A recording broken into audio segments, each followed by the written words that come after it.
Hello guys, welcome to channel. কেমন আছো সবাই? আশা করি অনেক বেশি ভালো আছো। তো তোমরাও যদি ইএমপি এমপি40 যে কোনো এসএমজি গান দিয়ে এরকম হেডশট মারতে চাও, তোমাদের কিন্তু আমার এই ভিডিওটি সম্পূর্ণ দেখতে লাগবে। মনোযোগ সহকারে দেখো। তোমাদের এমন 5টি ট্রিক দেব, এই 5টি ট্রিক যদি অ্যাপ্লাই করো তোমরাও কিন্তু যে কোনো এসএমজি গান দিয়ে একদম রেড নাম্বার মারতে পারবে। 4 নাম্বার ট্রিক্স আর 5 নাম্বারটা কিন্তু একটি মোবাইল সেটিং, ওই সেটিংটি যদি অন করো তোমরা কিন্তু যে কোনো গান দিয়ে একদম রেড নাম্বার মারতে পারবে। তাই বলছি কেউ স্কিপ করে দেখো না, একটা মুহূর্ত মিস করো না। নড়ে চড়ে বসে মনোযোগ সহকারে দেখতে থাকো সম্পূর্ণ ভিডিওটি। তো আর বেশি কথা না বাড়ি মেন টপিকে যাওয়া যাক। ফার্স্ট ট্রিকটি হচ্ছে ক্যারেক্টার কম্বিনেশন। তো তোমরা যদি যে কোনো এনিমিকে পুরো মুভমেন্ট দেখে হেডশট মারতে চাও, তো তার জন্য একটি পারফেক্ট ক্যারেক্টার কম্বিনেশনের দরকার আছে। তো আমি যেন ক্যারেক্টারগুলি দেখাচ্ছি, এই ক্যারেক্টারগুলি তোমরা লাগিয়েও তোমরাও কিন্তু পুরো মুভমেন্ট দেখিয়ে হেডশট মারতে পারবে। তো ফার্স্ট নাম্বার ক্যারেক্টারটির নাম হচ্ছে লোরা ক্যারেক্টার। তো স্ক্রিনে যেন ক্যারেক্টারটি দেখতে পাচ্ছ এটারই নাম হচ্ছে লোরা। তো এই ক্যারেক্টারটির অ্যাবিলিটি হচ্ছে accuracy increase by 50% will scoped in. মানে হচ্ছে যখন তোমরা কোনো এনিমিকে স্কোপ করে মারবে তখন তোমাদের 50% অ্যাকুরেসি ইনক্রিজ করে দেবে এই লরা ক্যারেক্টার। তো সেকেন্ড নাম্বার ক্যারেক্টারটির নাম হচ্ছে ডিবি ক্যারেক্টার। তো এই ক্যারেক্টারটির অ্যাবিলিটি হচ্ছে when firing will moving movement speed increase by 50% accuracy increase by 60%।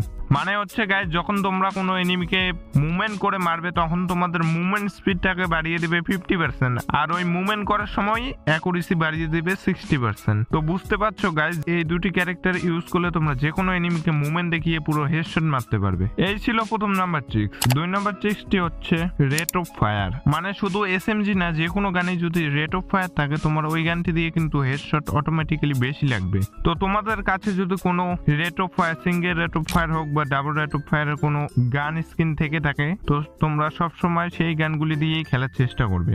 আর এখানে আরেকটি ক্যারেক্টারকে ইউজ করতে পারো, লুনা ক্যারেক্টার। এই লুনা ক্যারেক্টার ইউজ করলে তোমাদের 8% থেকে 15% অব্দি রেট অফ ফায়ার বাড়িয়ে দেবে। তো এই গেল 2 নাম্বার ট্রিক্স। 3 নাম্বার ট্রিক্সটির নাম হচ্ছে জয়স্টিক ফায়ারিং। এখানে দেখো তোমাদের একটি ক্লিপটি মনোযোগ সহকারে দেখো।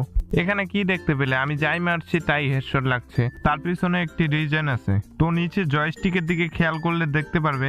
তো আমি যখন ফায়ার করছি জয়স্টিকটাকে কিন্তু টেনে ফায়ার করছি, যার কারণে কিন্তু এখানে আমার পারফেক্টলি হেডশট লাগছে। তো তোমরা যখন কোনো এনিমিকে মারার জন্য ফায়ার করবে তোমরা জয়স্টিকটাকে টেনে ফায়ার করবে, তো দেখবে তোমাদেরও এখানে একদম রেড নাম্বারই লাগবে। তো এই ছিল 3 নাম্বার ট্রিক্স। তো 4 নাম্বার ট্রিক্সটির নাম হচ্ছে রিকয়েল কন্ট্রোল।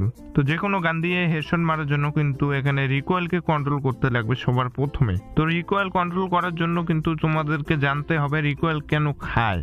তো এমন তোমরা অনেকেই আছো যারা একবার ফায়ার করা ধরলে আর কিন্তু ছাড়ো না যতক্ষণ না এনিমিটা মরে। হ্যাঁ, যখন সিএস বা বিএর খেলো তখন ঠিক আছে। তো যখন কারোর সাথে 1v1 কাস্টম খেলবে তখন যদি এভাবে টিপে ধরো, তোমাদেরকে কি বলবে?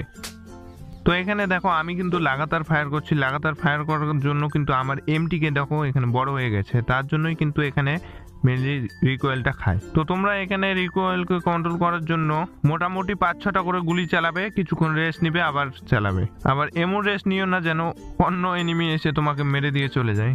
তো ওই টাইমে গানটি রিলোড করে নেবে বা মুভমেন্ট দেখাতে থাকবে, তাহলে তোমাদেরকে অন্য এনিমি মারতে পারবে না। এই ছিল 4 নাম্বার ট্রিক্স। 5 নাম্বারটা হচ্ছে সেটিংস। তো এটা তোমাদের মোবাইলে আছে, আর সেটিংসটির নাম হচ্ছে পয়েন্টার স্পিড। তো এই সেটিংসটি করার জন্য তোমাদের সর্বপ্রথম মোবাইলের সেটিংসে যেতে লাগবে। সেটিংসে গিয়ে উপরে সার্চ বারে সার্চ করবে পয়েন্টার স্পিড। তো দেখতে পারবেন নিচে আসবে। তো এটা ফুল করে দেবে, একদম ফুল করে দেওয়ার পর মোবাইলটি একবার পাওয়ার অফ বা সুইচ অফ করে নিয়ে তারপর গেমে যাবে। গেমে গিয়ে ট্রাই করবে, দেখতে পারবে আগের তুলনায় অনেকটা বেশি পরিমাণে হেড লাগছে।